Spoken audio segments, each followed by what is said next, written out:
What is going on, everybody? ZyoniK here, and in today's video I want to talk about some very strong teams that you guys can run for the Ultra League Premier Cup. It's going to have a mix of XL Pokemon and non-XL Pokemon, but we have one more week left. I know I've covered quite a bit of Master League, so we're going to dive a bit more into Ultra League right now, give you guys some ideas to help you push that rating you want to hit before the end of the season. So let me know down in the comments which team is your guys' favorite that you guys want to try from this video, and let's go ahead and get right into it. Alright, so the first team here comes at no surprise. Jellicent and Alolan Ninetales are some of the strongest XL Pokemon that you can have for the Ultra League Premier Cup, and just Ultra League in general when it comes to specialty cups too. So those would definitely be some big ones to invest in if you guys haven't already or work towards, along with like Galarian Stunfisk and Abomasnow. But Jellicent, Alolan Ninetales in the back is extremely strong. We got Surfetch'd here on the lead with Counter, Brave Bird, and Leaf Blade, which is incredibly strong. Even against Pokemon it would lose to, that Brave Bird is going to hit like an absolute truck. Now on this team, we're going to see that Jellicent is going to be the safe swap with Hex, Ice Beam, and Shadow Ball. That's going to be very important because on safe swap, that Ice Beam is going to be threatening those grass-type Pokemon, maybe a Venusaur, that is going to come into it, along with Alolan Ninetales having Powder Snow there. As we can see, the coverage is very, very strong. Things that Surfetch'd loses to, these other Pokemon, Jellicent and Alolan Ninetales, can pick up. And again, energy is going to be a big thing right here because Surfetch'd, even though it may lose to Meganium, if we take a look, Brave Bird here is going to hit like a truck if you land it, right? It's going to do 84% of Meganium's health. So that is why it's so deadly. So this is definitely a strong team. Some things you guys need to look out for is obviously going to be Charmers. But again, you can kind of handle that, right? You have Ice Beam on Jellicent for neutral damage, or Shadow Ball depending on the Charmer. You got Alolan Ninetales for neutral damage, and then Surfetch's Leaf Blades and Brave Birds still hurt, so you can dance around that.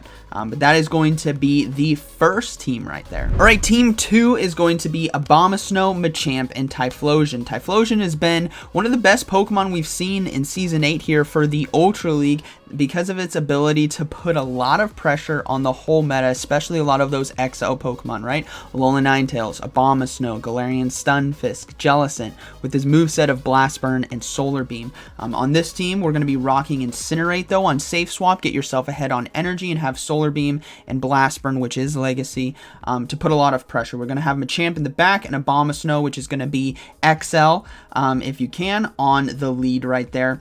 As you guys can see, there's a lot of coverage with this team, which is very, very nice. And even in matchups that you may not necessarily win, like Galarian Stunfisk right here because it has access to Rock Slide, you can still put pressure with Weather Balls and Energy Balls, which is really nice. So some things to watch out for with this team is going to be something like a Gengar, which Gengar, again, is one of the best investments for Ultra League overall. It's been my favorite.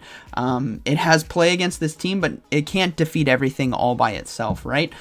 So this team definitely has some great play. Use that Typhlosion on Safe Swap because it has a lot of fantastic matchups, and even matchups it technically loses to, like Swampert, you can threaten, get yourself shield advantage, then come back in with that Abomasnow, load up on energy. You guys get the deal. But that is going to be Team 2, Abomasnow, Machamp, and Typhlosion. Alright, Team 3, we're going to have Jellicent, Abomasnow, and Nidoqueen. Now, this is going to be a triple XL team right here. Nidoqueen has been the meta Pokemon for Season 8. I think it's been the most fun to use as a new Pokemon that's come into the meta because for 8 seasons, no one's ever really used Nidoqueen, and now it's everywhere. So Jellicent here on lead is going to have Bubble Beam and Shadow Ball. That Bubble Beam is going to be for shield baiting opportunities, and you don't need Ice Beam because you have Abomasnow in the back and Nidoqueen in the back, which is going to give you still fantastic coverage to dragons, to grass type Pokemon. Nidoqueen here is going to be the safe swap. Poison Jab and Poison Fang still put a lot of hurt on the meta, and if you draw out something like a Galarian Stunfisk, you can have that Earth Power to threaten back. If you draw out something like a Dragon or whatever, you just keep Poison Fanging, right? If you draw out a Dragonite, if you draw out a Dragalge, make sure to go for that Earth Power, right? It has really solid coverage on the meta. Nidoqueen on Safe Swap, again, can apply debuffs, and if you lose that matchup, you can just come back in with Jellicent and kind of load up on energy. energy. Some things you have to watch out for. It's going to be a Typhlosion. Like we said earlier, Typhlosion is very strong in the Ultra League meta that we see right now because of the dominance of specific XL Pokemon. Now you can handle this with the team, right? Jellicent has Bubble Beam and Shadow Ball. Nidoqueen has Earth Power, Poison Fang. But you have to, basically what you want to avoid is allowing a Typhlosion to hard farm down your Abomasnow from full health, because that's just you're gonna be asking for it then. But overall, this team looks very, very strong. It is triple XL. You don't necessarily have to have them level 50 or best IVs. Just power them up as much as you can, and I think it'll still put in work for you. But there's the moveset: Hex, Bubble Beam, Shadow Ball. Abomasnow is the exact same, and then Nidoqueen's the same. All right, team number 4 is going to be very interesting. It's going to be a triple poison team.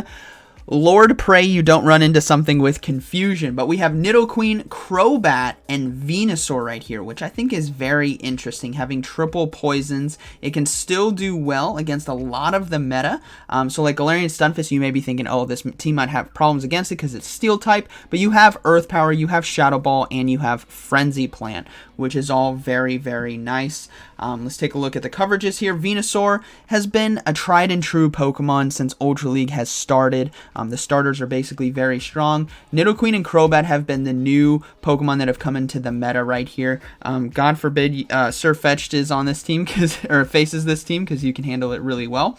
But what this team basically wants to do is avoid confusion users if you can. It has a lot of weaknesses, but that's because we're going with triple poison to try to capture or lock down a lot of the meta you see, right? Something like Abomasnow, something like Alolan Ninetales, something like Clefable. Like, if you guys don't like Charmers and you hate facing Charmers, run a triple poison team. Like, just, if anyone runs Charm, they're gonna have nowhere to go when it comes to this team, which is why this team could work. Yes, on paper it looks like, you know, you got a lot of counters here, but how often do you run into all of these, right? So base this basically on what you see at your meta, right? If you're at 2100, what Pokemon and teams are you seeing? If you're at 2700, if you're at 3500, wherever you're at, take a look around at what you see. And if you see quite a few Charmers, this might be the team for you. And the final team is going to be a very flexible, kind of well-rounded team right here without double typings or anything. But we got Gallade, Abomasnow, and Swampert. Gallade is just an absolute monster. I think it's the GOAT, and still the GOAT of the Ultra League, because of its ability to put pressure with energy. And Close Combat and Leaf Blade has great coverages on the meta. We got XL Abomasnow in the back, and then Swampert right there with Earthquake and Hydro Cannon, which is really nice. It has great coverages on the meta. Gallade, again, is very, very strong, and even something like, as you're seeing right here, Jellicent, you can still hit with Leaf Blades, which is absolutely deadly. Abomasnow as a closer is very nice. Gallade really doesn't like Charmers or like Dragons, right? Because the confusion damage is really the only thing, especially Dragons like Dragonite, is the only thing you're going to be really taking down. You have to watch out for Talonflame. That's going to be a big one, but you can handle that with this team, right? Confusion still chunks Talonflame. Swampert has Hydro Cannons. Abomasnow has Weather Balls. So you can still put in work, chip away. This is definitely kind of an ABC team that has some play in the meta, as you guys can see from the coverage. So that is going to be Team 5. So I hope you guys enjoyed today's video. I want to do more videos like this, giving you guys some team ideas. That's what's important. If you guys saw something here, maybe you saw what was it here? The Sirfetch'd. You know, necessarily you don't have Jellicent and Alolan Ninetales, but you could build off of something instead of that and have Sirfetch'd there. Sirfetch'd is very strong. So what I'm hoping these videos do is give you guys some ideas of Pokemon to run and use for Go Battle League. So I hope you guys enjoyed today's video, and like always, thank you for watching, and I'll see you in the next one.